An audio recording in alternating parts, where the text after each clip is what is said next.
Ach so. So, willkommen zurück zu einer neuen Ausgabe von Königsklasse.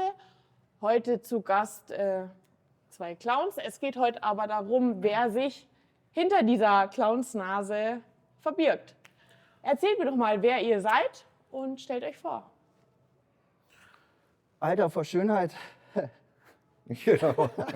Ja, also ich bin der Rodolfo, ich mache das schon seit 40 Jahren, habe damals auf der Fußgängerzone angefangen und man sagt immer Fußgängerzone, gerade wenn man aus der Clownschule kommt, heißt 500%, weil wenn man da mal dann eine halbe Stunde bestanden hat, das ist es dann.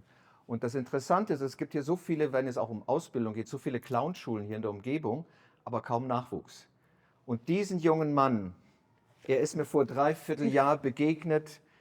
Und im Schweiße seines Angesichtes dachte ich, gut, wenn er dann gleich wieder geht, weil er war so aufgeregt, bis ich dann nach einer halben Stunde gemerkt habe, wie gut er ist. Und schaut mal selber hin. Ist er nicht originell? Danke, Papa. Ja. Es musste gesagt werden. Es musste gesagt werden. Nee, hier, Ich verkleide mich wieder. Ja, genau. Wie seid ihr denn dazu gekommen? Du hast gesagt, du hast in der Fußgängerzone angefangen. Ja. Von einer Sekunde auf die andere hast du die Eingebung gehabt, ich werde jetzt Clown, ich bringe Leute zum Lachen. Nee, ich habe eine Theaterausbildung gemacht. Erstmal Heilpraktikerschule 3 Jahre und dann Theaterausbildung. Und dann habe ich mich entschieden, entweder Praxis oder Bühne. Ja. Und dann habe ich damals den Eisi Gulb gesehen. Alle Münchner kennen ihn, ob jetzt als Clown oder so weiter. Und der ist einfach. Und dann habe ich ihn jonglieren sehen auf dem Theaterfestival vor 44 Jahren. Nee, echt? 44 Jahre? Nee, gibt's ja gar nicht. Oh Gott. 44 Jahre. Oh Gott, in die Vergangenheit. Wie alt bist du eigentlich? Ja, da warst du noch gar nicht auf der Welt. Vor 44 Jahren Ja. habe ich ihn da jonglieren sehen und dann fing ich auch an. Und heute sitzen wir hier. Genau. Was macht dir so besonders viel Spaß, als Clown zu arbeiten? Bist du auch Clown im privaten Leben hinter der Fassade, wenn du die Nase abnimmst, wenn du die Klamotten ausziehst und in deiner Alltagskleidung bist? Eine gute Frage. Ja, wenn ich jetzt vielleicht ein paar Klassenkameraden von früher frage, die würden da garantiert unterschreiben. Ja, Klassenclown vor Klassensprecher. Da war schon immer eine leichte Tendenz. Ja. Und muss aber jetzt sagen, das Clown beruflich ausleben ist natürlich nochmal eine ganz andere Nummer, weil es natürlich auch dann professionell ist. Ja. Man hat ja auch Erwartungen zu erfüllen und macht jetzt nicht nur spontan Comedy. Und da muss ich sagen, ist toll und auch war ein Wink des Schicksals, im Schweiße des Angesichts, weil echt, ich habe den Rodolfo getroffen und der hat mich eingeladen zum Kunden, um mich mit Luftballonfiguren ein bisschen zu beweisen und zu zeigen. Und ich dachte mir, oh Gott, hoffentlich erfülle ich die Erwartungen. Und dementsprechend super aufgeregt. Ja. Ist aber auch heute noch so und ich finde es auch wichtig für einen Auftritt, gerade wenn man was Professionelles darbietet, ein bisschen das Lampenfieber noch zu haben. Und das macht mir auch an diesem Job sehr viel Spaß. Würdet ihr sagen, ist es jeder als Clown geboren oder ist es ein gewisses Talent, was man angeboren hat? Oder könnte das jeder werden? Manche sagen, die Grundvoraussetzung für einen guten Clown ist eine tiefe Depression. Und ist so, wenn der... Weil wenn der Clown in der Mitte des Zirkuszeltes steht, dann sehen die Leute oft sich selber in ihrer Melancholie oder Traurigkeit. Er spielt eigentlich den Lustigen, ist aber auch der Traurige. Und ich muss wirklich selber sagen, ich war auch in der Entwicklungshilfe für 20 Jahre, habe gesehen, was auf dieser Welt los ist. Bei Mutter Teresa in Indien, ja, und bei vielen anderen Geschichten. 20 Jahre lang mit der Clownerie das Geld verdient und dann wieder ins Ausland, in die Krisengebiete. Ich war lange auch wirklich traurig innerlich, bis ich jetzt vor 3-4 Jahren einfach da rausgegangen bin und jetzt nicht nur auf der Bühne lustig bin, sondern auch im Privatleben. Und ich kann trotzdem noch die Rolle machen, aber viele Clowns haben das, ja. Das wäre meine nächste Frage gewesen. Das wäre jetzt auch meine nächste Frage gewesen. Hat ein Clown auch mal Feierabend oder nimmst du immer einen gewissen Prozentsatz Clown mit nach Hause oder bist du zu Hause einfach nur Tom oder Rodolfo. Rudi? Ja. Ja. Ein Clown hat einen verdienten Feierabend. Und der kommt auch sehr automatisch, weil ich finde, bei Entertainment-Sachen, Bühnenshows, ich weiß nicht, ob du mir da recht geben kannst. Das sieht vielleicht sehr locker aus, aber man interagiert ja in dem Moment mit einem großen Publikum. Und wenn es nur 10, 20 Kinder sind, vielleicht auch mal 60. Ja. Und die wollen ja alle was von dir. So ein bisschen dieses Quäntchen an Lustigkeit und Leichtigkeit, also deine Energie. Und logisch, die fehlt dir natürlich nach dem Auftritt.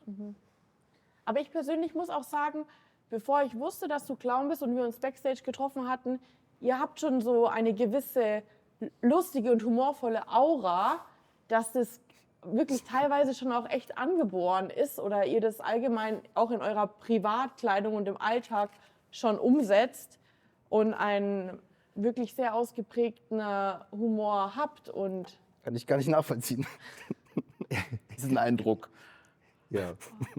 Ja, also er ist mehr der Lustige, ich bin mehr der Ernste. Das mag ich an ihm so, weil es gibt ja dann auch immer 3 Typen als Clowns. Es gibt den Weißclown, den mittleren Clown und dann den dummen August. Ne? Und ja, Ja, aus der Nummer kommst du auch nicht mehr raus. ja. Komm. Was hast du eigentlich gefragt? Clowns sind ja dafür bekannt, dass sie immer gut drauf sind und den Menschen ein Lächeln auf die Lippen zaubern. Wie ist es bei euch zu Hause? Seid ihr da auch so? Wie lasst ihr Trauer zu? Was macht euch Angst? So diese Themen quasi. Abseits vom Clown-Dasein. Es ist so interessant, jetzt spreche ich von mir, geht dir wahrscheinlich ähnlich, bevor ich jetzt eine Show gebe, tauche ich wirklich in die Welt ein. Ich brauche eine Stunde, 1,5 Stunden, bereite mich auch schon auf der Fahrt dahin einfach vor, tauche ein und bekomme bei mir selber an. Habe dann auch keine Probleme oder so weiter. Und mein liebstes Publikum sind Kinder. Und über die Kinder, diese Natürlichkeit der Kinder, spreche ich auch die Erwachsenen mit an. Und hole im Grunde die Kinder ab und schicke es mit zu den Erwachsenen und hebe damit so das Niveau. Aber ich tauche ein in die Welt des Kindes vor allen Dingen. Ich meine, da sind wir auch selber noch geblieben. Und wenn ich zum Beispiel jetzt, rede wieder nochmal von mir, eine Vorstellung mache, hallo Kinder, wie geht's euch? Nein, ich sehe die als, wie die Indianer sagten, Kinder sind Körper oder Seelen mit kleinen Körpern. Ja? Also so rede ich sie auch an. Hey, schön, dass ihr da seid. Einfach so, ne? Und das ist so wichtig, dass man die Kinder dann so nimmt. Und es ist unglaublich, was da für ein Potenzial ist. Ja. Und dann aus dieser Kraft der Kinder wachsen wir selber und bekommen die Lebendigkeit und Freude. Ja, da kann ich Rodolfo zu 100% recht geben. Eigentlich die sinnlichste Zeit ist die Zeit, ich fahre auch immer zu meinen Gigs natürlich im Outfit. Das finde ich jetzt toll, mache ich Um nicht. dich schon mal einzustimmen, um in die Rolle zu kommen wahrscheinlich. Genau, ich komme dann an und dann ist es so ein bisschen so ein, weiß nicht, so ein Schornsteinfeger-Feeling. Man wird angelächelt, es kommen dann Leute und sagen, bist du Clown? Und sagen, nee, ich bin Polizist. Und es ist einfach da schon, man kommt schon ein bisschen rein, man kommt in den Klamauk. Und die Vorbereitung, es ist schon so dieses in die Rolle schlüpfen. Und ich glaube, das ist was jedes Berufsbild gleich hat. Nur sind wir einfach in unserer Garderobe ein bisschen auffälliger, aber der Geschäftsführer, der CEO von irgendeiner IT-Firma, der zieht halt seine Krawatte an. Und wenn er mutig ist, ist sie rot. Andere ziehen einen Anzug an, du ziehst deinen Schlafanzug an. Genau. Die Schlafanzughose zumindest. Ja, genau. Alles Interpretationssache. Und das ist das Schöne, auch auf der Straße, wenn wir Straßentheater machen, wir dürfen das machen, wo andere eingesperrt werden. Ja. Oder am liebsten spiele ich einfach auch mit Behinderten. Da war ich mal auf einem Fest, wo lauter Mongoloide große und kleine waren, aber das, was die an Freude mitbrachten und ich bin dann mit denen in die Rollen gegangen und die kennen dann keine Grenzen und es ist wow. Ja. Wie ist es dann für euch, wenn jetzt mal Gigs nicht so oder Jokes nicht so gut ankommen? Macht es dann auch was mit eurem Selbstbewusstsein? Ja, es heißt ja nicht, dass ihr dauerhaft lustig oder unterhaltsam seid. Was macht es für euch dann quasi? Zweifelt ihr an eurer Person? Wie geht ihr damit um? Nicht zweifeln, aber zum Beispiel meine Show, die am wenigsten angekommen ist, war für ein Publikum, das wäre ein Erwachsenenprogramm gewesen oder wirklich ein Bühnenkünstler, der da mit 5, 6, 7, 8 Bällen jongliert oder so, ja, und wirklich für Erwachsenenprogramm hat. Und das hatte ich damals nicht.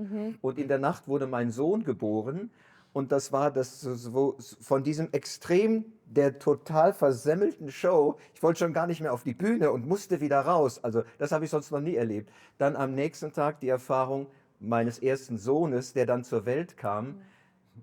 Ja, da muss man durch. Ja. Ja. Und daraus lernen, im Grunde dann zu sagen, okay, was nehme ich an, was nehme ich nicht an. Ja. Kinder sind knallhart im Abstrafen. Mein heftigstes Erlebnis war Kindergeburtstag, so ja, Patenspaß, dann das Geburtstagskind selber mit bester Freund kommt und sagt, hey, der Clown ist langweilig, ich gehe in dein Zimmer und gehe Lego spielen. Aha. Und du hörst es halt so mit einem Ohr, bist du voll in der Show und denkst dir, das hat er nicht wirklich gesagt. Und dann bist du mit einem Ohr so dabei, Geburtstagskind, bleib stark, ich bin nur für dich da. Und dann sagt das Geburtstagskind, okay, ich komme mit. Und das ist der Moment, wo du denkst, oh, soll ich auch mitgehen? Ich hätte ja auch Bock auf Lego spielen. Aber da habe ich jetzt was gelernt. Und jetzt kommt vielleicht wirklich ein Satz, dafür verlangen Coaches wahrscheinlich viel Geld. Ich habe aus der Situation gelernt, es geht nicht um die Leute bei einer Vorführung oder auch bei einem Talk, um die Leute, die Interesse an dir haben, sondern es geht um die Leute, die kein Interesse an dir haben, sondern es geht um die Leute, die Interesse an dir haben. Also wenn jemand sagt, nee, ist langweilig, ist völlig egal. Du bist für die Leute da, die Spaß an dir haben und um die sollst du dich kümmern, weil die haben die Freude. Die keine Freude haben, die werden es später bereuen. Ja. Und was haben wir im Matheunterricht gelernt? Minus und Minus ergibt auch wieder Plus. Richtig. Nach 2 Niederlagen geht es auch wieder weiter. Apropos, ich will mich... Diese Regel habe ich noch nie verstanden, aber okay, ja. Bist du eigentlich auch?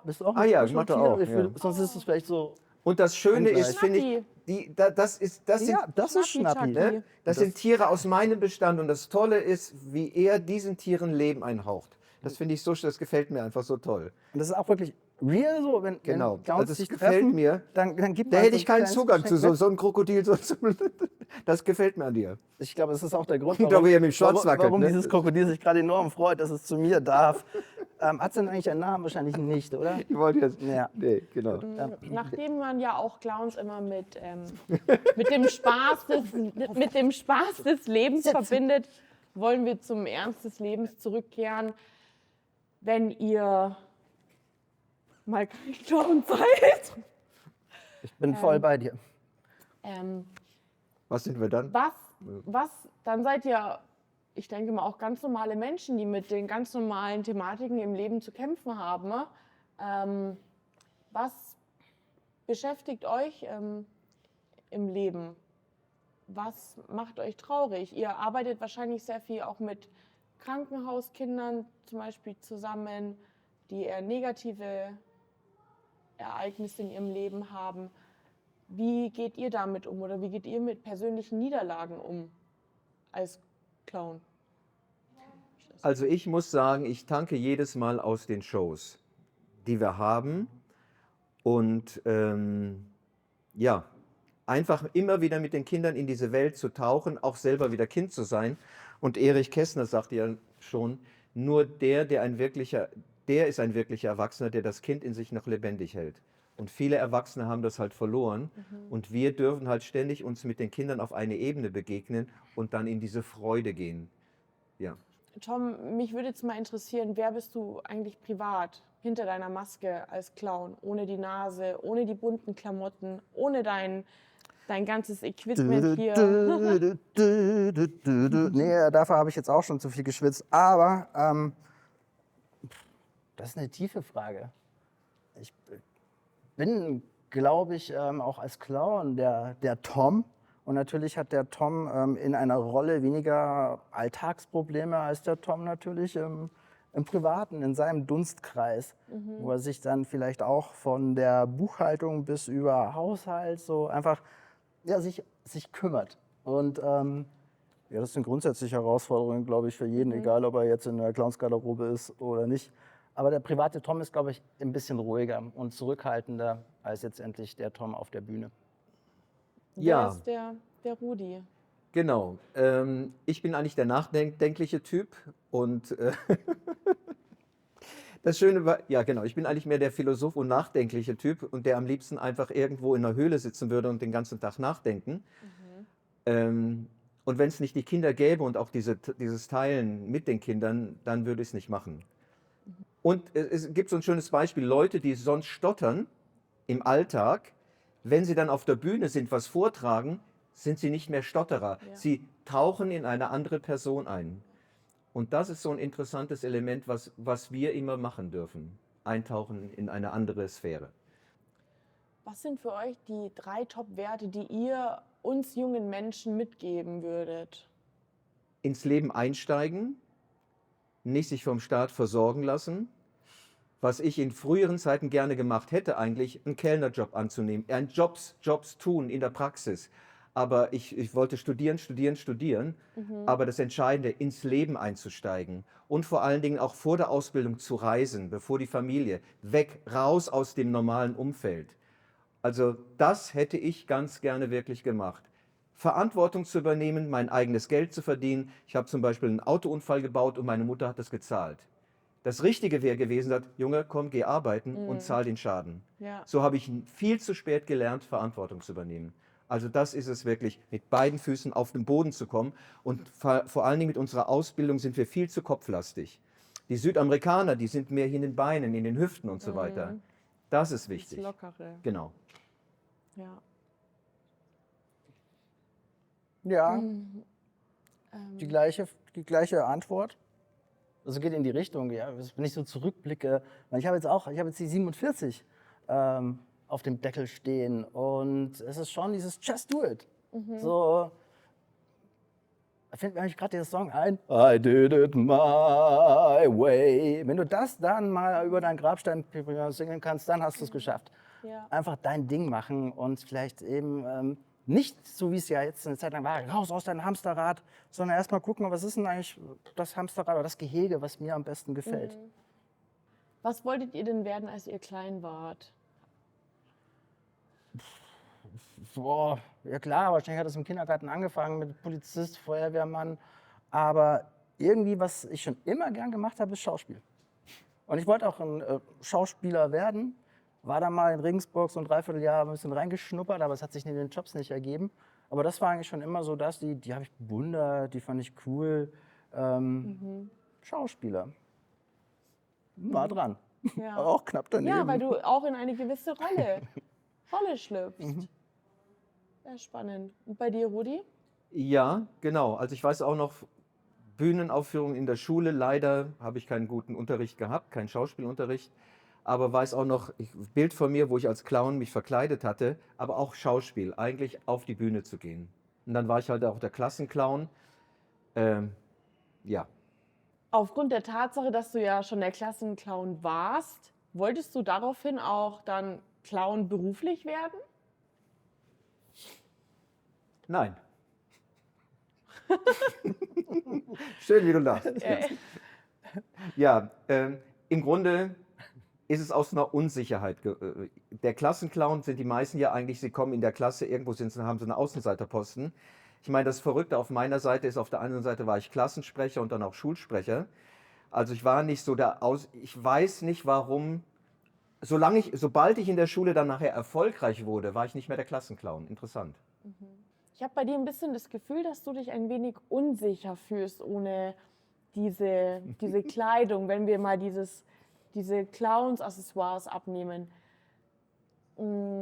Gibt dir das ein bisschen Gefühl an Sicherheit, wenn du dich verkleidest? Bist du in echt ein bisschen unsicherer? Ja. Ich stelle halt immer geschlossene Fragen. Ne? Du triffst genau. Ja. Super. Das hast du schon sehr gut erklärt. Super. Keine Lass dir Ahnung. nur Zeit. Nein, ich Hast habe du- falsch formuliert. Die Hast du Frage. mein Horoskop vorher gelesen? Aber ich glaube, du hast den Kern getroffen. Es ist wirklich so. Also es ist, glaube ich, klar, wenn ich in eine Rolle schlüpfe, zum Beispiel tatsächlich hätte ich jetzt heute irgendwie die Brille, wir können es ja einfach mal ausprobieren. So, die Nase liegt ja da vorne und ich vermisse sie sehr, aber ich traue mich während dem Interview nicht aufzustehen. Wenn ich jetzt die Brille abnehme und wenn ich jetzt die Mütze abnehmen würde und so weiter, dann würde ich natürlich normaler werden. Dieser Tom interessiert mich. Hinter dieser Fassade, hinter diesen Puh. Kostümen. Das würde den Rahmen dieses Interviews sprengen. Was sind denn, mit welchen Ängsten hast du denn so zu Diese grübeln in Frage deinem traut sich Leben? nicht mal meine Psychologin mir zu stellen. Wo ist mein Stressball? Moment. Welche Ängste? Natürlich, es gibt. Boah. Okay, Deep Talk. Wo fange ich Sei an? es im Unternehmertum, mit deiner Selbstständigkeit, Ich hole mal in gern. Klammern als Clown. Ich hole mal kurz aus. Und zwar, wir haben ja alle so ein bisschen diese Krisenjahre erlebt. Manche haben es vielleicht als Mekka für ewig langes Homeoffice gesehen und haben das auch zelebriert und konnten vielleicht damit gut leben. Ich bin seit 22 Jahren selbstständig, bin Kommunikationstrainer im Sales-Bereich auch. Und natürlich sind dann Präsenztrainings nicht mehr da gewesen. Das heißt, alles ging nach Hause. Als Selbstständiger hast du dann auch nicht dieses klassische Homeoffice, sondern musst ja trotzdem auch weiter überleben und deinen Job machen. Und wenn das ausbleibt, dann ist mal schnell ein Loch da. Ich habe mich davor auch von einer Partnerin getrennt. Somit war ich dann ganz alleine auf Berufung, Selbstfindung, auf der Suche nach dem, eben nach der 42 vielleicht am Ende. Und ja, und das ist für mich, war der Beginn einer kleinen Krise. Und da kam aber auch schon die Überlegung, rauszugehen, und das Rausgehen und das Feedback und die Bestätigung, Mensch zu sein, bekommst du einfach am besten von anderen Menschen. Und deswegen ist die Arbeit am Menschen was einem seelisch sehr gut tut. Und damit habe ich die Frage der Ängste nicht beantwortet, aber vielleicht zumindest diesen Weg nach draußen. Also völlig egal, welche Ängste man hat, Existenzängste oder finanzielle Ängste oder Persönlichkeitsprobleme, ist tatsächlich dann der Weg, den ich auch schmerzlich erfahren musste, rauszugehen. Ja. Ich setze die Brille wieder auf. Jetzt muss ich kurz überlegen. Rudi, ich weiß ja schon, dass du Papa bist. Wie war das früher in deiner Kindheit? Warst du eher Mama oder eher Papakind? Mein Vater ist gestorben, als ich 5 war, habe also den Vater nie mitbekommen, nie miterlebt. Genau. Ja, so wurden Kinder gezeugt. So ähnlich. Genau. Und ich hatte eine sehr weinerliche Mutter. Und als Kind übernimmt man ja einfach, dass wir die Eltern sind. Und musste dann erstmal aus dieser Rolle im Grunde aussteigen und einfach den Mann in mir, den Jungen in mir wirklich leben. Hat lang gedauert. Was könnt ihr uns jungen Menschen dann in Bezug auf die Berufswahl mitgeben? Ausprobieren. Seid Einfach vielseitig. ausprobieren. Und nicht jetzt, ich muss jetzt unbedingt, nein, wirklich ausprobieren. Und auch wirklich erstmal Jobs machen. Vielleicht auch erstmal was Handwerkliches lernen, wenn man vorher nur studiert hat. Entweder einen Schreinerkurs oder so. Aber wir sind viel zu viel im Kopf. Und dann wird man auch ganz anders auch in die Berufswahl auch gehen. Und wenn man auch sagt, man steht ganz anders im Leben. Und nicht, ich bin aus der Schule gekommen nach dem Abi hier mit 2 linken Händen. Ich konnte nichts. Ja? Und dann habe ich auch einen Schlafwagenjob gehabt. Und dann musste man zu einer gewissen Zeit das Frühstück in der Früh zubereiten. Und die Schlafwagenschaffner, wenn da ein freies Abteil war, dann haben die nicht auf dem Gang geschlafen, sondern sind in dieses Abteil gegangen. Aber sie sind rechtzeitig aufgestanden. Nur ich, total als Student und so weiter, ich brauche meine Ruhe. Und dann war 7:45 und eigentlich hätte schon seit einer Stunde das Frühstück vorbereitet werden müssen. Ich meine, ich habe den Job dann verloren. Aber wirklich etwas zu bewegen. Ja, Tom, was würdest du den Studenten gerne mitgeben in Bezug auf die Berufswahl? Also was mir aufgefallen ist, also ich habe mich vor einem Jahr selbstständig gemacht als Clown und es gibt keinen Nachwuchs, Leute. Wenn hier mal irgendwo Luftballon modellieren, das ist echt cool, findet man keinen. Ja. Und pardon, ich glaube, ich bin mit einer der Jüngsten in diesem Clown-Gremium. Wirklich, ja. Ey, und das kann es ja echt nicht sein. Das ist der Hammer. Deswegen, ja, liebe Studis, meldet euch, kommt, lasst uns Spaß haben. Wir jonglieren an der Isar, wir spielen Ukulele als München Full Moon Party. Und vor allem haben wir sehr dankbares Publikum, das sind die Kinder. Die strafen dich ab, aber sie schenken dir auch ein Lächeln. Genau, unsere Geschenke der Zukunft.